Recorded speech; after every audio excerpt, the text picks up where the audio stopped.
আসসালামু আলাইকুম সবাইকে। শিখুন academy present cryptography and network security lecture সিরিজে আপনাদের সবাইকে স্বাগতম জানাচ্ছি। আমরা আমাদের ধারাবাহিক লেকচার সিরিজের আজকের লেকচারে যে বিষয় নিয়ে আলোচনা করব, introduction to security threats. Top security threats, those are malware attacks, social engineering attacks, denial of service attack, injection attacks, supply chain attack এবং man in the middle attack. So শুরুতে আসা যাক, introduction to security threats. Security threats বলতে আমরা কি বুঝি? So আমরা যখন আমাদের ডে টু লাইফে ইন্টারনেটের সাথে সবাই কানেক্টেড, সো আমাদের এই ইন্টারনেটে আমাদের যে কানেক্টিভিটি, সেই কানেক্টিভিটিকে সিকিউর করা খুব গুরুত্বপূর্ণ একটা বিষয়, এবং আমরা অনেক সময় বিভিন্ন ক্ষেত্রে দেখা যায় এই সিকিউরিটি থ্রেটের মধ্যে পড়ি। সো এমন অনেক ধরনের সাইবার সিকিউরিটি থ্রেট আছে, যার মধ্যে কমনলি যে সিকিউরিটি থ্রেটগুলো নিয়ে আমরা আজকে আলোচনা করবো সেগুলো হচ্ছে malware attacks, social engineering attacks, denial of service attacks, injection attacks, supply chain attack এবং man in the middle attack. So শুরুতে আসা যাক ম্যালওয়্যার অ্যাটাকস। ম্যালওয়্যার অ্যাটাকস বলতে আমরা কি বুঝি? Malware is an abbreviation of malicious software. Malware infiltrates a system, usually via a link on an untrusted website or email or an unwanted software download. So আমরা মূলত যারা computer বা ল্যাপটপের সাহায্যে আমাদের ডে টু লাইফের অ্যাক্টিভিটি থেকে শুরু করে আমাদের ওয়ার্কসগুলো করে থাকি, তারা অনেকেই হচ্ছে এই মেলিশিয়াস সফটওয়্যার বিষয়টার সাথে পরিচিত, এই টার্মটার সাথে পরিচিত। সো বিভিন্ন ক্ষেত্রে দেখা যায় আমাদের ব্যক্তিগত প্রয়োজনে বা হোক আমাদের অফিসিয়াল কাজে আমরা কি করি, আমাদের ইমেল ইউজ করি, অথবা আমরা হচ্ছে আমাদের বিভিন্ন রিসোর্স অনলাইন থেকে ডাউনলোড করতে হয়। সো এই ম্যালওয়্যার বা মেলিশিয়াস সফটওয়্যারগুলো আমাদের সরাসরি সিস্টেম যেটা থাকে, অর্থাৎ আমাদের যে সফটওয়্যার বা আমাদের যে হার্ডওয়্যার সিস্টেম আছে, সেই সিস্টেমে সে কী করে, কোনোভাবে হচ্ছে পেনিট্রেট করে। হ্যাঁ, সেটা হতে পারে হচ্ছে আপনি যে কোনো একটা গুরুত্বপূর্ণ সফটওয়্যার ইনস্টল করলেন, তার সাথে কি করলো, আপনার হচ্ছে সেই ম্যালওয়্যারটা, মেলিশিয়াস সফটওয়্যারটা ইনবিল্ট হচ্ছে ডাউনলোড হয়ে গেল, এবং আপনি যখন আপনার সেই প্রয়োজনীয় সফটওয়্যারটা ইনস্টল করতে যাচ্ছেন, তখন সে কি হয়, সাথে সাথে আপনার সেই মেলিশিয়াস সফটওয়্যারটাও আলটিমেটলি আপনার যে সিস্টেম সেখানে কি হয়ে যায়, আপনার ইনস্টল হয়ে যায়, এবং সে কি করে তখন আপনার ইনফরমেশন বিভিন্নভাবে কি করতে চায়, ক্ষতি সাধন করতে চায়। সো অনেক সময় দেখা যায় আমাদেরকে বিভিন্ন ওয়েবসাইটে ভিজিট করতে হয় বিভিন্ন ইনফরমেশন গ্যাদার করার জন্য।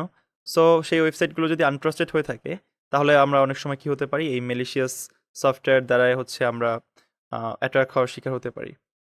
সো এভাবে বিভিন্নভাবে হচ্ছে আলটিমেটলি আমরা এই মেলিশিয়াস অ্যাটাকের শিকার হই আমাদের দৈনন্দিন লাইফে।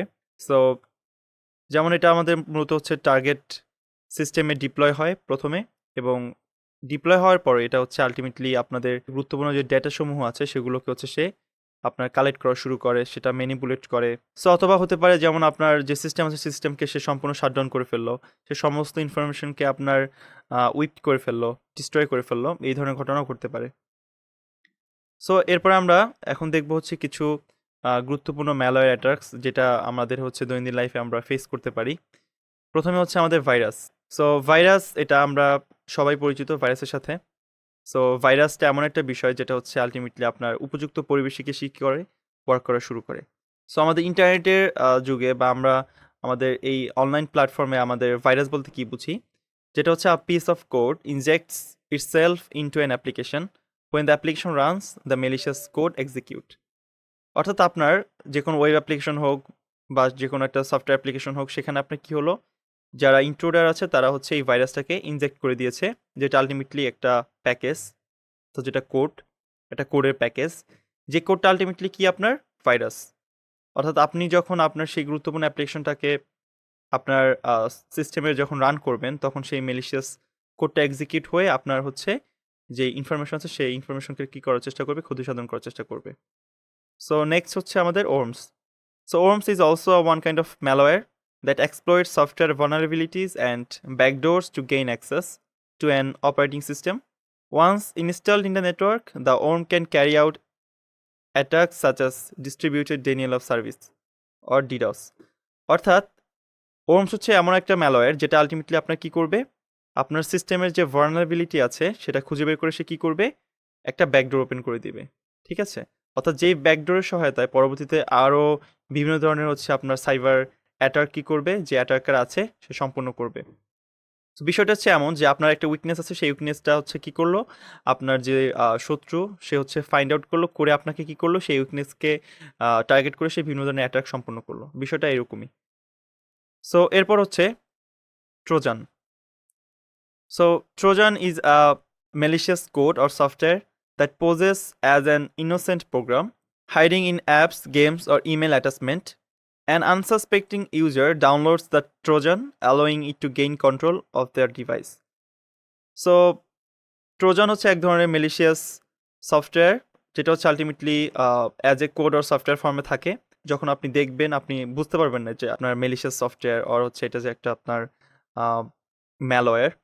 আপনার কাছে এটা একটা ইনোসেন্ট প্রোগ্রাম বা অ্যাজ এ জেনারেল প্রোগ্রাম হিসাবে আপনার মনে হবে, এবং আপনার অ্যাপস থাকবে বা আপনি যেই পিসি গেমস নামাচ্ছেন বা আপনি যেই ইমেইলগুলো আপনার কাছে আসছে সেখানে কি থাকে, অ্যাটাচমেন্ট করা থাকে তার সাথে। এবং আপনি যখন সেটাকে ওপেন করছেন, অর্থাৎ আপনি যখন সেই ইমেলটা ওপেন করছেন বা আপনি যখন সেই অ্যাপসটা ইনস্টল করছেন, ঠিক আছে, অথবা আপনি সেই গেমসটা যখন আপনি ইনস্টল করছেন, রান করছেন, তখন আলটিমেটলি সেই ট্রোজানটা কি হয়ে যায়, ইনবিল্ট তার সাথে ইনস্টল হয়ে যায়, এবং যেটা আপনার ডিভাইসের কন্ট্রোল নিয়ে নেয়, এবং যেই ইন্ট্রোডার বা হ্যাকার আছে সে আলটিমেটলি সেই ডিভাইসের কন্ট্রোল নিয়ে আপনার ডিভাইস থেকে যে ইনফরমেশনগুলো তার গ্যাদার করা দরকার সে সেগুলো গ্যাদার করে নিয়ে নেয়। যার কারণে আমরা মূলত হচ্ছে অ্যান্টিভাইরাস নামে একটা কথা শুনি, যে অ্যান্টিভাইরাসটা আলটিমেটলি আমাদের এই বিভিন্ন ধরনের অ্যাটাক থেকে কিছুটা হলেও আমাদেরকে রক্ষা করার চেষ্টা করে। এবং একটা বিষয় অবশ্যই আমাদের রাখতে হয়, যেটা হচ্ছে আমাদের সবসময় হচ্ছে ট্রাস্টেড ওয়েবসাইটগুলোতে ভিজিট করতে হয়। আমাদেরকে দেখতে হয় HTTPS আছে কিনা আমাদের ওয়েবসাইটগুলোতে।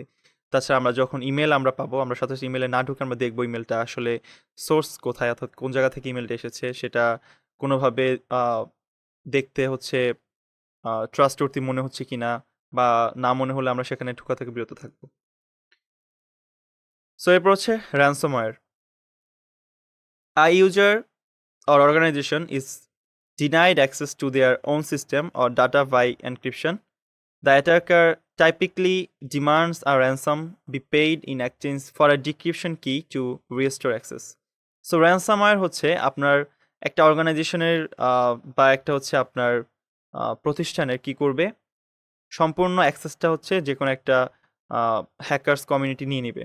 সো এবং তারা এটাকে আপনার হচ্ছে তারা এটাকে অ্যাক্সেস নিয়ে তারা আপনাদের সমস্ত অ্যাক্সেসকে ডিনাইট করে দিবে, এবং আপনারা মানে যারা অ্যাডমিনিস্ট্রেটিভ দায়িত্বে থাকবেন তারা কেউই আলটিমেটলি সেখানে আর অ্যাক্সেস করতে পারবে না। এবং এর মাধ্যমে কি করবে, হ্যাকাররা হচ্ছে একটা ডিমান্ড করবে, সেটা তাদের পে করে দিলে তারা কি করে, অর্থাৎ অ্যাক্সেসটাকে আবার কি করে তারা প্রোভাইড করে দেয়।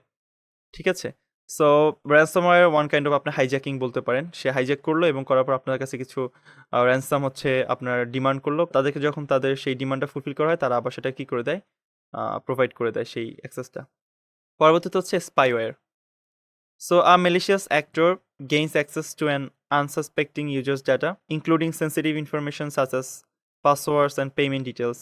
Spyware can affect desktop browsers, mobile phones, and desktop applications.